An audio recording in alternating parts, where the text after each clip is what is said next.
Oi, pessoal. Hoje nós queremos conversar um pouquinho sobre o episódio que circulou nas redes sociais nesses últimos dias, que é o caso das igrejas que foram incendiadas, vandalizadas no Chile. Mas antes de conversarmos um pouquinho sobre isso, eu quero só lembrar você que está nos acompanhando que se você não é inscrito no nosso canal, se inscreve aqui no nosso canal, tá certo? E dá um toque no sininho para receber as notificações dos nossos vídeos. E se você já é inscrito, deixa o seu joinha, não é, no final do nosso vídeo e também compartilhe se você achar que essa reflexão é interessante, é importante a gente colocar ela para outras pessoas, tá bom? Só esse lembretezinho logo no início, porque no final às vezes eu esqueço, tá bom? E vamos lá. Eu coloquei aqui um roteirozinho porque esse é um assunto muito delicado e muito complicado. Por quê? Porque nas redes sociais, logo após o acontecimento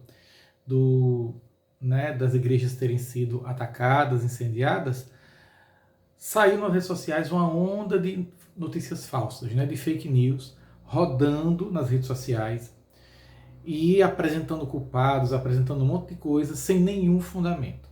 Então vamos tentar desconstruir um pouquinho isso aqui e tentar refletir sobre o que aconteceu. Porque o objetivo daqui é pensar as coisas com os pés no chão. Então vamos olhar aqui a situação. Primeiro, qual é o contexto que aconteceu essa situação dessas igrejas terem sido incendiadas? A primeira coisa é que há um ano atrás, justamente em 18 de outubro de 2019, lá no Chile houve uma explosão de movimentos, de manifestações populares, sociais, e tomou as ruas do Chile durante vários dias. E a gente acompanhou, se vocês lembram, a gente acompanhou isso pelos noticiários, onde houve confrontos, inclusive confrontos violentos entre manifestantes e policiais reprimindo com violência as manifestações. Então foi muito conflituoso. Porém, aquele momento abriu um espaço no Chile de discussão sobre a sua própria realidade. E aí agora, 18 de outubro passado, agora deste ano, foi feito então aconteceram movimentos para, de certo modo, comemorar um ano dessa grande manifestação que aconteceu e também reforçando agora o que aconteceu agora no Chile, nesse dia 25, domingo, que foi o plebiscito.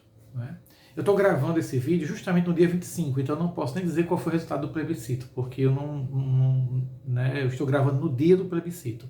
Mas no dia 25, então, agora de outubro, aconteceu o plebiscito, um plebiscito muito importante para o Chile, porque esse plebiscito ele foi colocado para que o povo votasse sobre fazer ou não uma mudança na Constituição, rever a Constituição, porque a Constituição atual do Chile é a Constituição que veio lá da ditadura militar ainda de Pinochet. E essa Constituição é diferente da nossa. Ela não tem, por exemplo, artigos que sustentam, garantem, por exemplo, benefícios sociais, uma seguridade social, uma estrutura de proteção social para os mais vulneráveis da sociedade. É uma Constituição carente nessa parte de atenção, de promoção, das realidades que são mais difíceis, como a do Brasil tem. A do Brasil nós temos vários mecanismos que protegem as pessoas mais vulneráveis, mais pobres, que têm dificuldade, pelos contextos sociais, de ter acesso à saúde e à educação de qualidade. Então a Constituição, pelo menos na teoria, a nossa Constituição, ela diz que o Estado deve prover a educação e saúde de qualidade para a população. Lá no Chile, a Constituição lá não tem tantas garantias sociais assim. Então eles querem rever isso, eles querem uma Constituição mais cidadã, mais aberta, e aí estão discutindo isso. E o plebiscito agora, dia 25, era para votar sobre isso. Então as manifestações acontecem nesse contexto maior de preparação de um plebiscito que está sendo amplamente divulgado lá e com muitas tensões políticas, e também ainda no esteio, ainda vindo nesse caminho das manifestações que começaram há um ano atrás, justamente no dia 18 de outubro. Então esse é um contexto que a gente tem que ter presente, do que está acontecendo no Chile, dessas manifestações que estão acontecendo agora. E aí entra aqui o caso específico das igrejas, né? Essas igrejas que foram então vandalizadas, queimadas. Bom, primeiro não foram 15, 20, 30, sei lá quantas igrejas o pessoal está colocando nas redes sociais. Foram duas. Nessa manifestação agora, foram duas igrejas apenas que foram vandalizadas. Não foram 10, 15 ou 20, como algumas postagens por aí rodaram. Né? Duas apenas.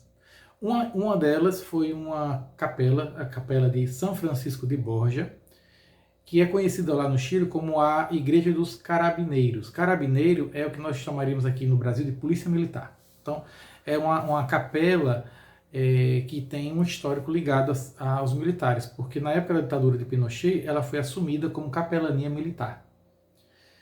Então, é a capela dos carabineiros, né, da Polícia Militar no Chile, em Santiago.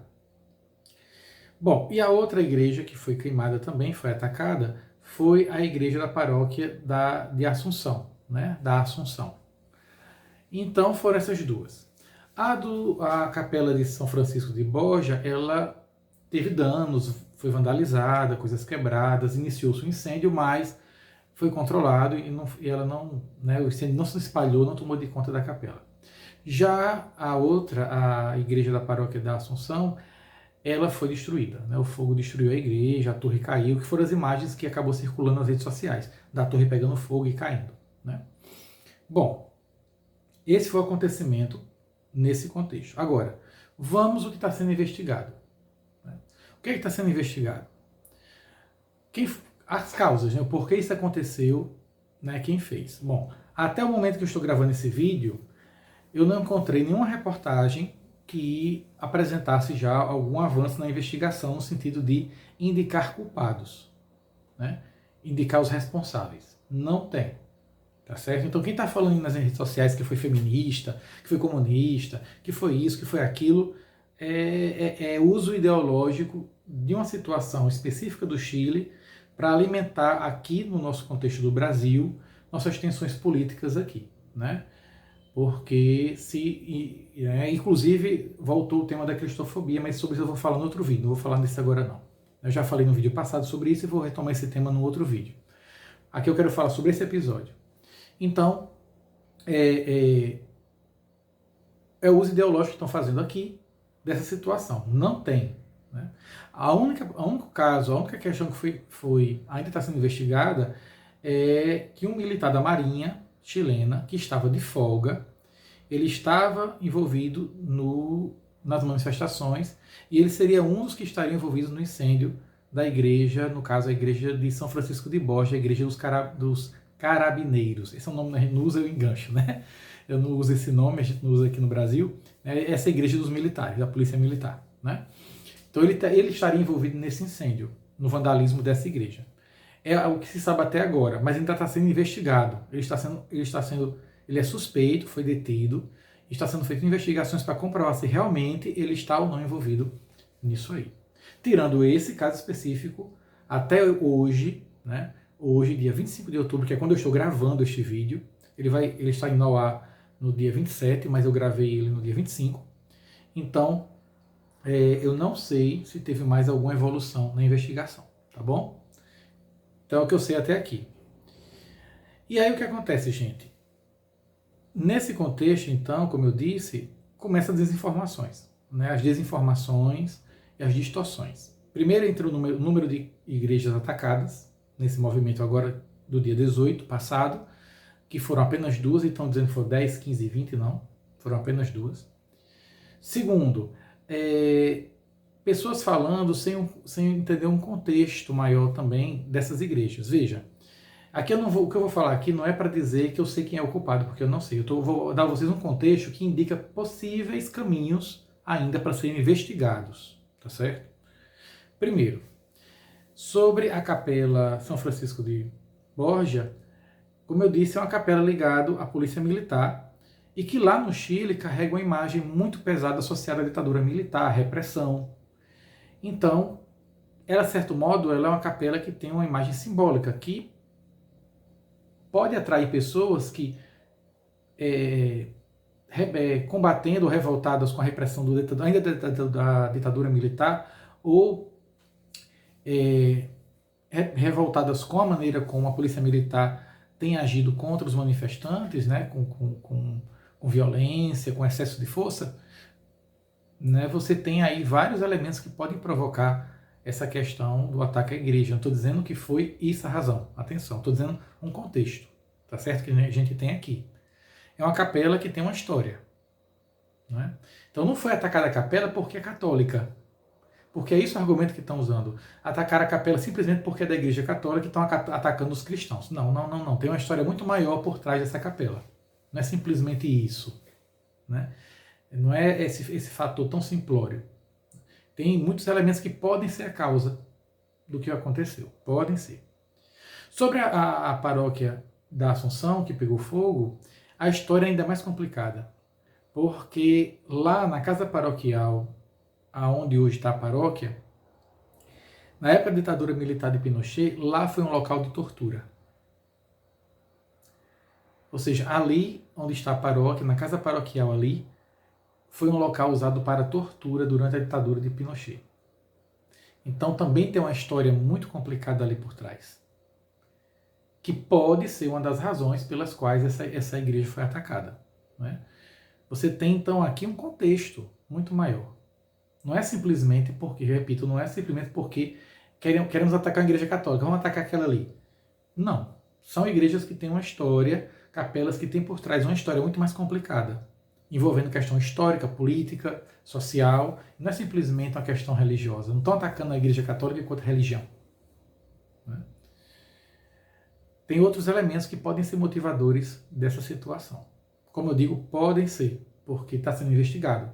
Né? Eu também não sei. Estou levantando mais informações para que a gente não se deixe levar pelas fake news. Bom, um outro fator importante, que aí sim tem mais relação com a Igreja Católica, especificamente chilena, é que desde 2018 estourou no Chile várias denúncias de abuso, né? Infelizmente abuso sexual, crime nesse campo, por parte de religiosos chilenos. E isso então desagou numa onda de processos. Eu vou colocar todas as informações, vai estar nos links aqui embaixo, viu? Na descrição do vídeo vocês podem olhar matérias de jornal, né, que eu pesquisei, coloquei aqui para vocês poderem ver mais informações, tá bom? E depois vocês podem pesquisar também no Google, colocar lá e pesquisar. Tem muita matéria sobre isso. Eu coloquei algumas aqui que eu pesquisei e que eu considero, né, que me dão informações mais ou menos precisas aí, que eu posso me basear nelas para conversar com vocês, tá bom? Então vejam, esses escândalos então pesaram muito na imagem da igreja no Chile. Né? De lá para cá, quem acompanhou e está acompanhando a história, né, bispos renunciaram por causa disso no Chile, padres foram destituídos do ministério, né, ou seja, foram expulsos, né, não são mais padres, né, foram expulsos do ministério. Prisões, multas milionárias em cima da igreja por ter se omitido, por não ter agido em tempo para proteger as vítimas. O próprio Papa Francisco se manifestou em várias ocasiões de lá para cá, pedindo perdão, reconhecendo equívocos na forma como a igreja agiu.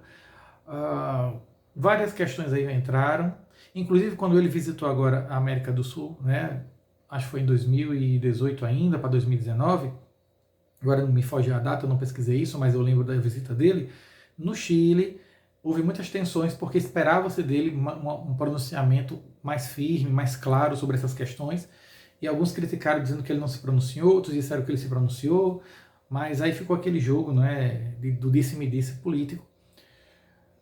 Mas o fato é que a imagem da igreja foi muito afetada no Chile, né?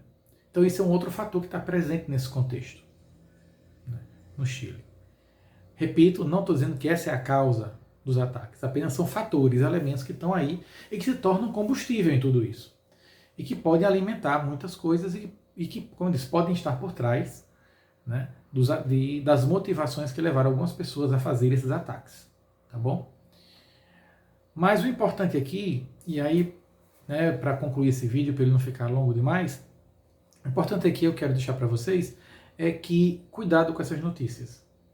Esse uso ideológico maluco que estão fazendo de dizer que feminista é contra a igreja, que comunista é contra a religião. Isso é uma loucura. É uma loucura por quê? Porque existe comunista contra a religião, existe comunista que não é contra a religião. Existe feminista que é contra a religião e existe feminista que não é contra a religião.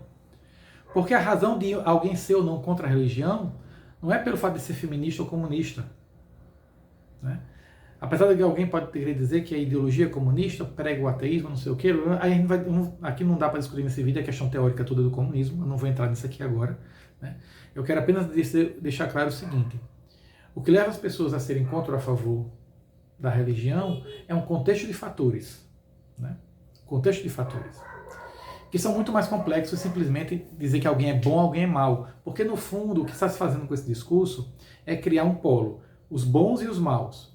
Os bons que creem em Deus e os maus que são contra Deus. Né? Essa é uma ideologia perversa, porque reduz a um discurso simplista uma coisa que é muito mais complexa. O que faz uma pessoa se colocar contra, por exemplo, a igreja ou contra o discurso religioso é uma coisa muito mais complexa do que dizer que ela é má. Porque é isso que a gente está fazendo. A gente está dizendo que quem se coloca contra a igreja é má. Não. Às vezes a pessoa se coloca contra a igreja. Eu fiz um vídeo sobre isso, né? Até eu chamei quem não te aceita, quem te rejeita, pode não querer por ver cristãos que vivem mal, citando aquela música do ato penitencial. Muitas vezes uma pessoa se opõe à igreja porque o que ela experimentou de contato com a fé cristã foi negativo e criou nela um sentimento de que isso aqui não vale a pena, isso aqui é uma mentira, isso, o que esse povo faz não faz bem a ninguém, ao contrário, faz mal, e ela se coloca contra. Então não é tão simples assim. Então cuidado, porque estão usando essa situação do Chile para criar um discurso ideológico que não existe.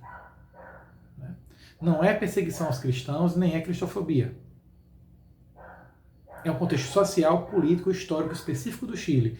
E essas capelas e essas igrejas que foram atacadas tem muita história por trás delas, tem muita situação e contexto por trás delas, né? E que podem estar por trás das motivações do que aconteceu. Então, vamos esperar as investigações, vamos ver o que vai acontecendo, mas ninguém invente de tomar conclusão sem ter dados, né? Isso é muito perigoso. A gente acaba manipulando as coisas e criando inimigos que não existem para justificar nossos discursos ideológicos. E eu fico assim, realmente aborrecido, chateado quando fazem isso usando a fé cristã. Porque ficam transformando a fé cristã num instrumento para causar conflitos.